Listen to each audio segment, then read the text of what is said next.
Hey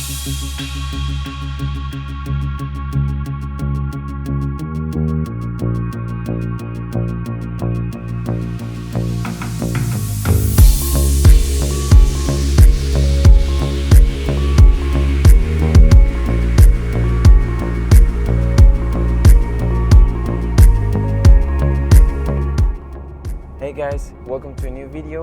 We are today driving the Audi Q4 Sportback e-tron 40. It is a very nice car. First of all, huge thank you to the team over at Audi Motor and Grupo Motor for lending us this car for a few days. You already know the drill. We create some content and we test drive the car.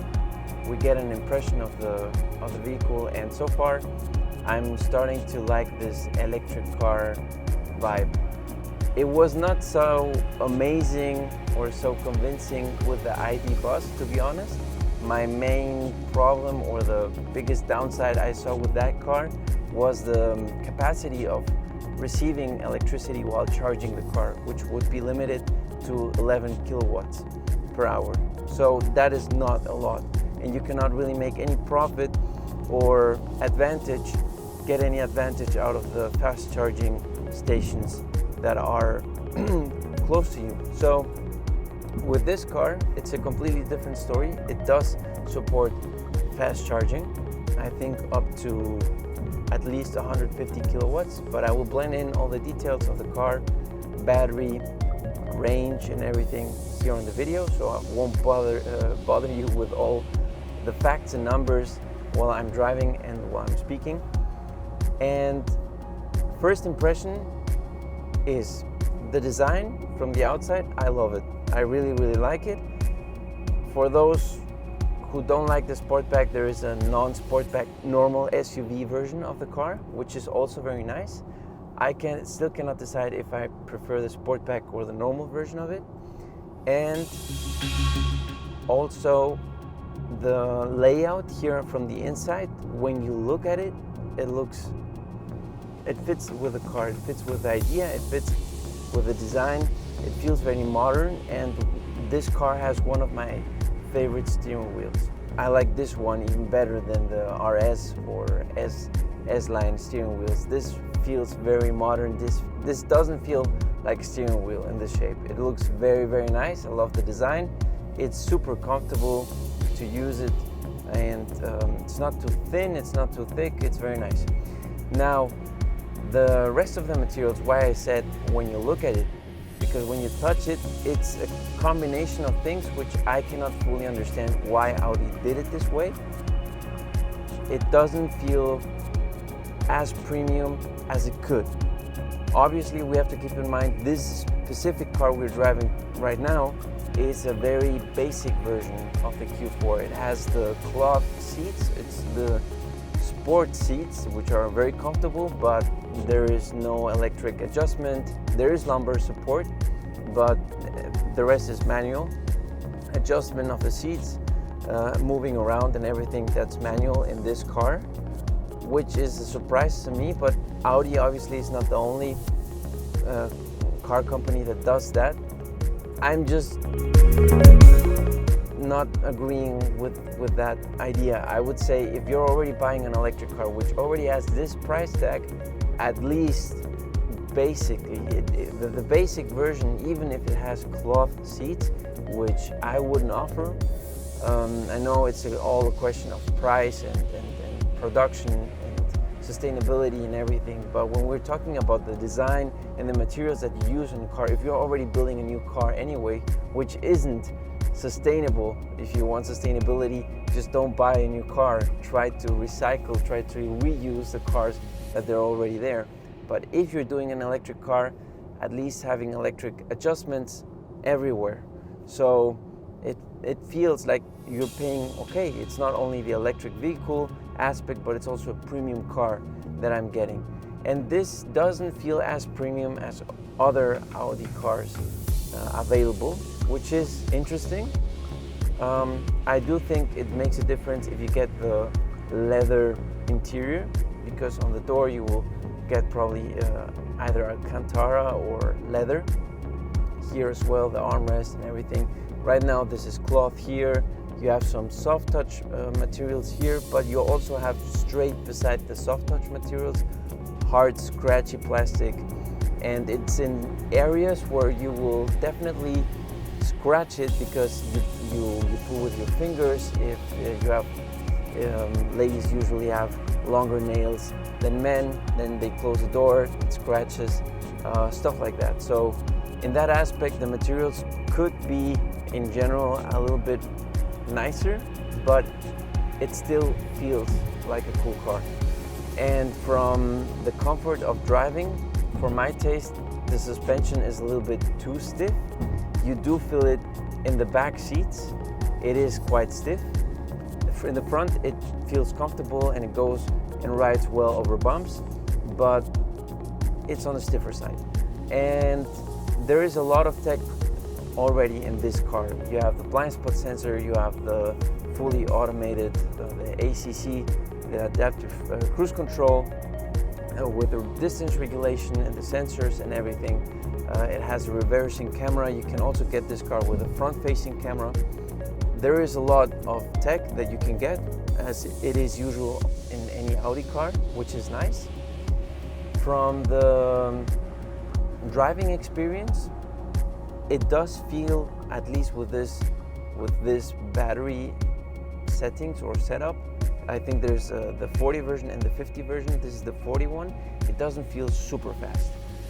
Like this typical, you do get a slight kick from the batteries. You know that this is an electric car and the power is constant. And it does get off the line as fast as it needs to. And it's more than you will actually need in the rest of the world, other than the Autobahn in Germany.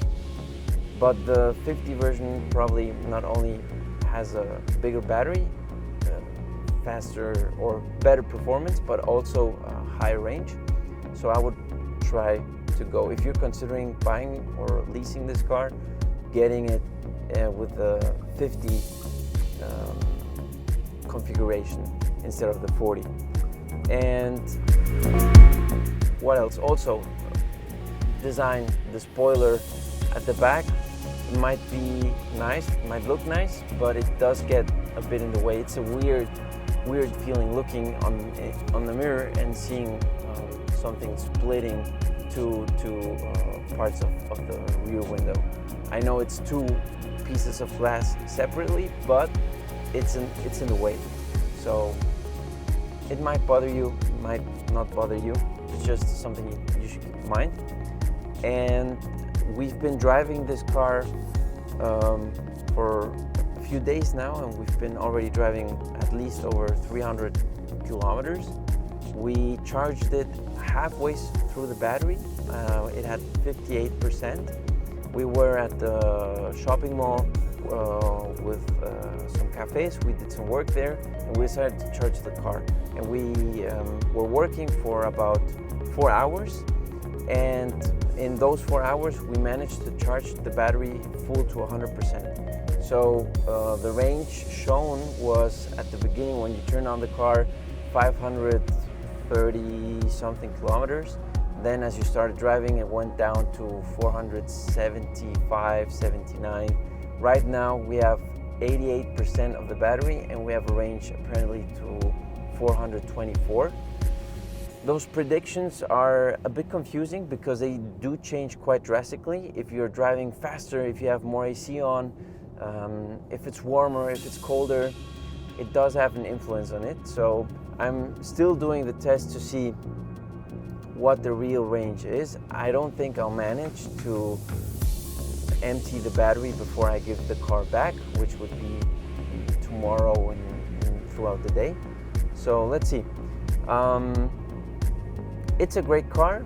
The fact that it can charge faster than the ID Bus, for example, is a huge advantage. If I would be getting a car, an electric car, and I'm in a situation where I'm not sure if I can install a wall box, I at least have a few options around where I could charge it, I don't know, once a week fully and drive it for the whole week. And in worst case scenario, there are some other smaller not so powerful chargers around with which I could charge it as well, and that's nice. And that makes me think if the switch or the jump from petrol or diesel-based car to an EV makes sense or not. And right now, I'm positively convinced. I'm not going to go too much into details of the infotainment. You already know how it is. It has the Apple CarPlay, it has the full virtual cockpit, the navigation. It comes with, even the basic version comes with heated seats here. I do think it's an extra, but this car specifically does have it. It has only one climate control. That's the car telling me that I have to control the steering wheel, even though I'm holding it. You can only regulate the temperature in one area of the car, and that's here in the front.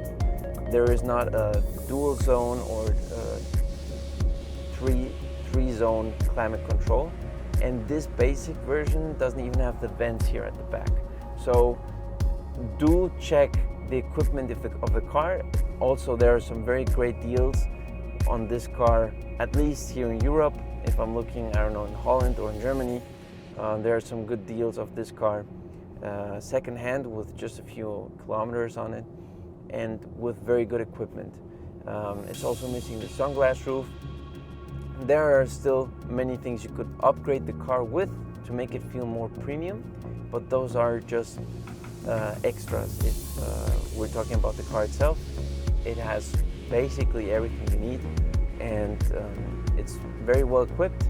Sound oscillation is also great, and the ride is comfortable as long as it's not super bumpy and you're not sitting on the back seats. Otherwise it does get quite nervy. So that is my first impression of the Audi Q4. I hope you enjoyed it. I didn't go so much into the range and other things, other details of the car, because there are a ton of videos which go way further into detail. This is just my first impression, my opinion, and I'm positively convinced and surprised about this car. I would spec it up quite a bit so that it feels adequate to the price tag you have to pay for this car, but besides that, I would definitely recommend it. It drives very nice, it feels well balanced, and it's very practical. Alright, well, I hope you enjoyed this video. Let me know your thoughts on the comments, and if you are interested on any other specific cars, please also let me know in the comments. Maybe I can figure out a way with Grupo Safamotor to get a review on that car. And I'll see you guys on the next video. Thanks.